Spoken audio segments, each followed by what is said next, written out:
Assalamualaikum warahmatullahi wabarakatuh. Kembali lagi dengan saya Leni Agustin. Oke guys, karena banyaknya permintaan untuk melanjutkan prediksi soal UMPTKIN tahun 2025 untuk part kedua pada malam hari ini. Karena kemarin udah tayang part 1 dan ternyata banyak banget yang meminta lanjut dong Kak UMPTKIN part 2-nya. Lanjut dong Kak, bahas soal lagi. Lanjut dong Kak, jangan matematika terus. Nah, oke, jadi pada malam hari ini aku bakal khusus untuk membahas materi literasi. Nah, di UMPTKIN itu ada yang namanya literasi. Ada 3 ya, literasi bahasa Indonesia, bahasa Inggris, dan juga bahasa Arab atau dia masuk di keagamaan. Oke, untuk malam hari ini kita masuk di literasi membaca dulu atau literasi bahasa Indonesia, khususnya materi analogi. Oke, kita bahas satu persatu materi ya supaya kalian lebih paham sebelum mengerjakan soal ujian UMPTKIN. Oke, muncul pertanyaan, apa sih Kak Leni analogi itu?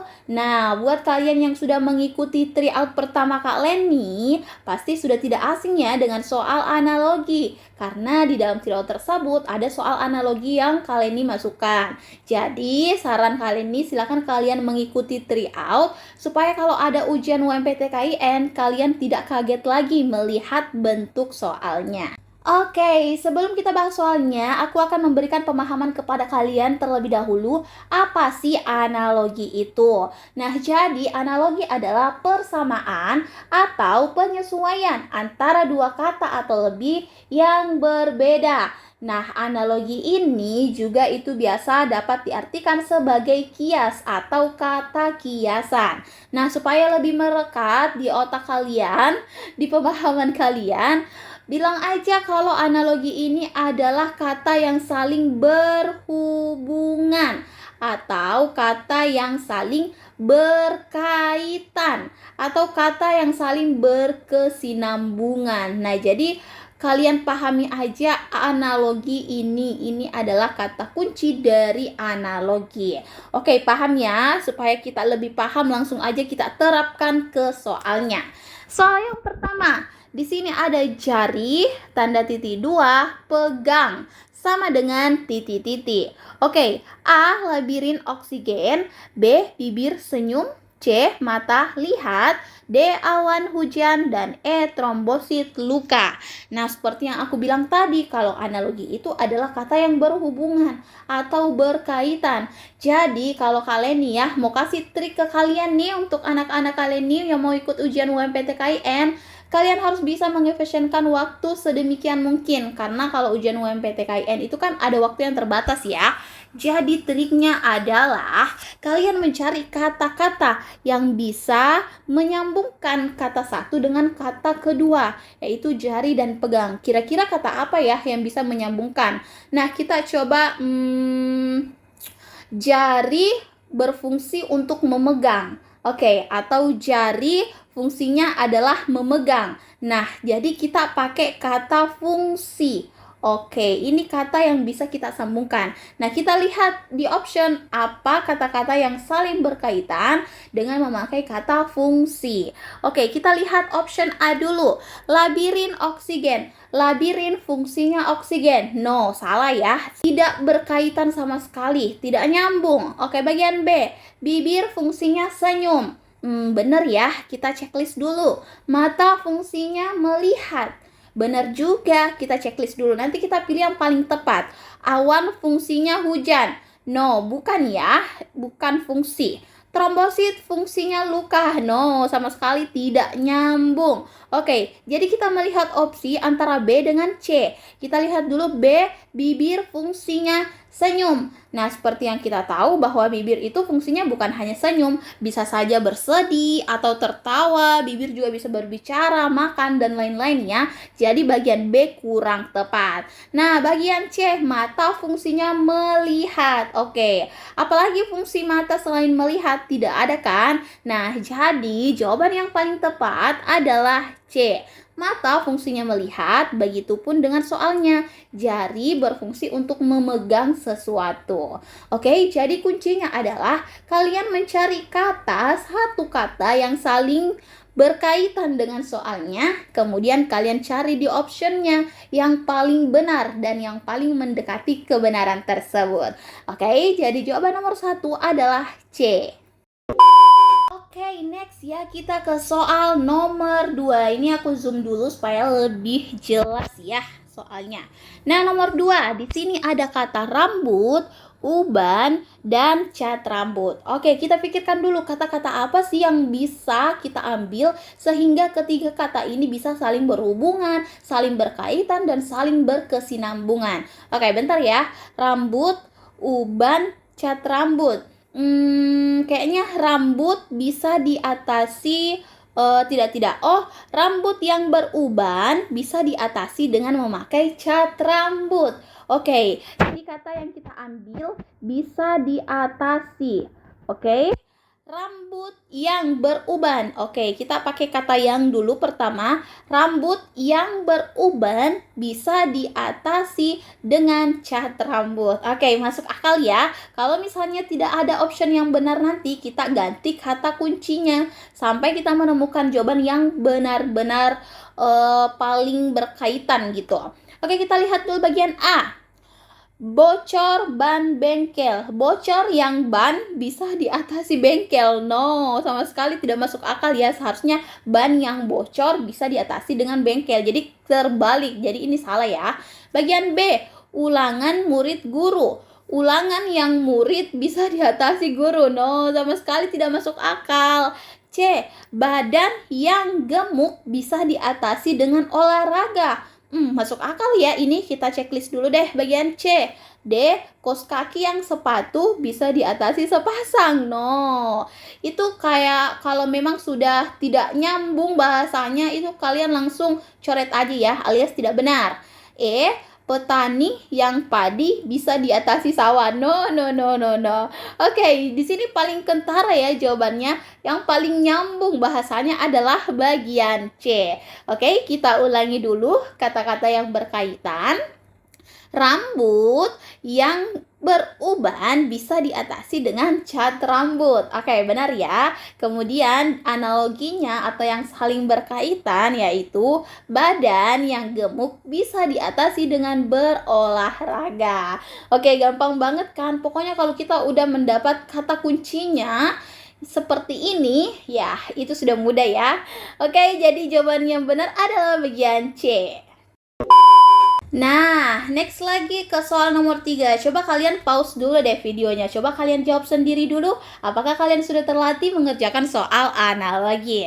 Oke, langsung aja ya kita jawab soal nomor 3. Nah, di sini ada kata kejadian masa lampau dengan sejarah. Oke, kita cari dulu kata kuncinya. Yang pertama, kalau dapat soal analogi, cari kata kunci yang saling berkaitan, berkesinambungan, dan berhubungan. Oke, kita lihat di sini ada kejadian masa lampau dengan sejarah. Peristiwa yang mempelajari kejadian masa lampau itu kan disebut dengan sejarah ya.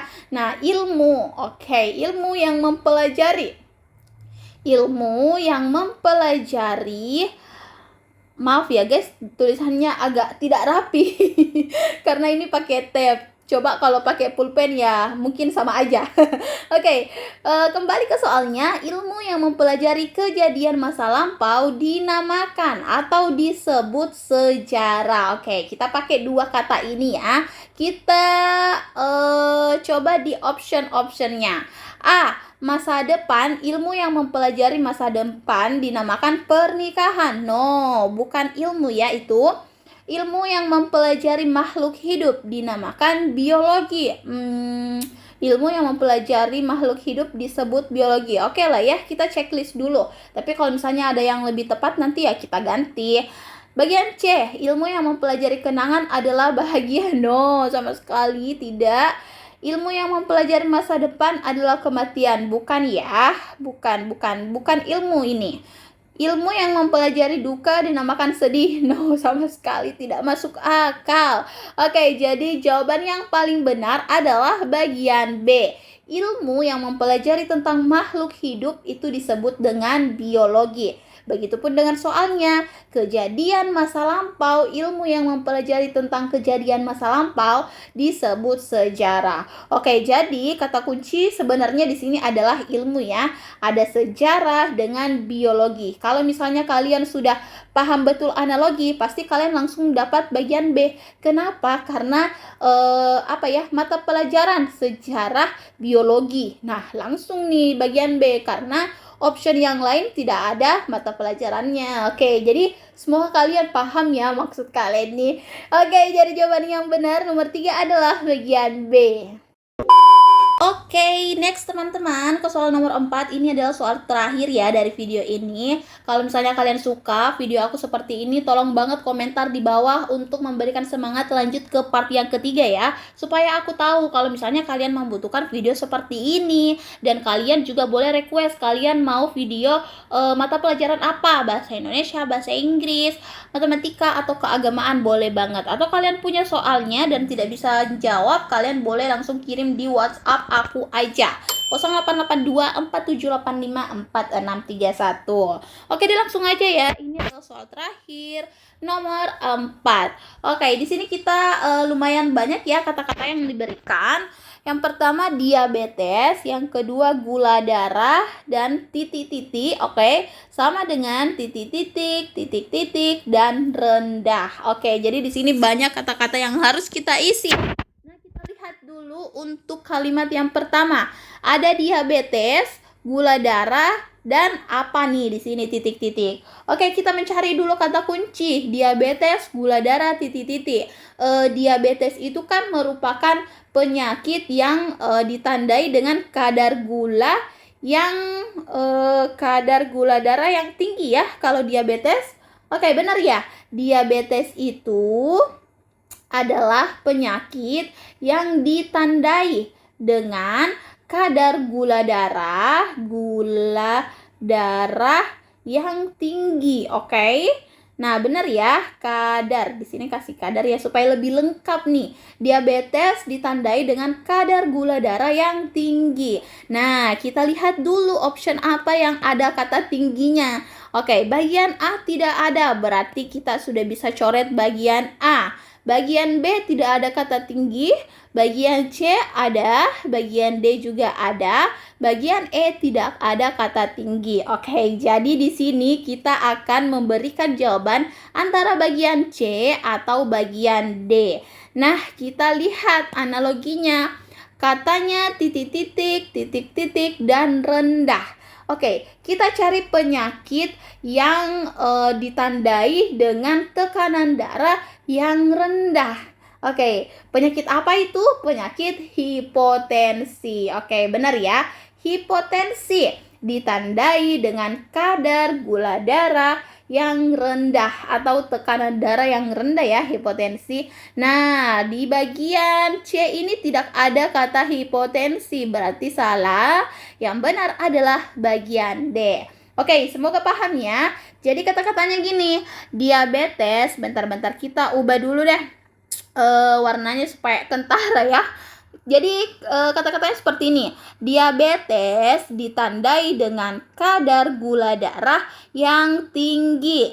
Sama dengan, ini tandanya sama dengan hipotensi ditandai dengan tekanan darah yang rendah. Oke, jadi seperti itu kata-katanya teman-teman. Jadi semakin banyak kata itu bakal semakin membuat kalian harus pandai mencari satu kata, dua kata yang saling berhubungan atau saling berkaitan. Oke, jadi jawaban yang benar adalah D. Oke deh guys, jadi itu dia pembelajaran kita pada malam hari ini untuk prediksi UMPTKIN part yang kedua. Nah, untuk teksnya ini atau PDF-nya ini aku bakal simpan. Kalau misalnya kalian mau, boleh banget langsung chat aku aja di WhatsApp ya. 088247854631. Kalian boleh banget langsung chat aku di WhatsApp. Kalau misalnya mau di save back, nomor kalian di save, itu kalian chat aku aja pakai nama kalian ya, supaya aku langsung simpan juga nomor kalian. Oke, terakhir jangan lupa mengikuti tryout gratis ya secara online. Cek aja di Instagram info.umptkin atau Instagram pribadi aku yang mau tanya-tanya boleh juga. Sekian, wassalamualaikum warahmatullahi wabarakatuh.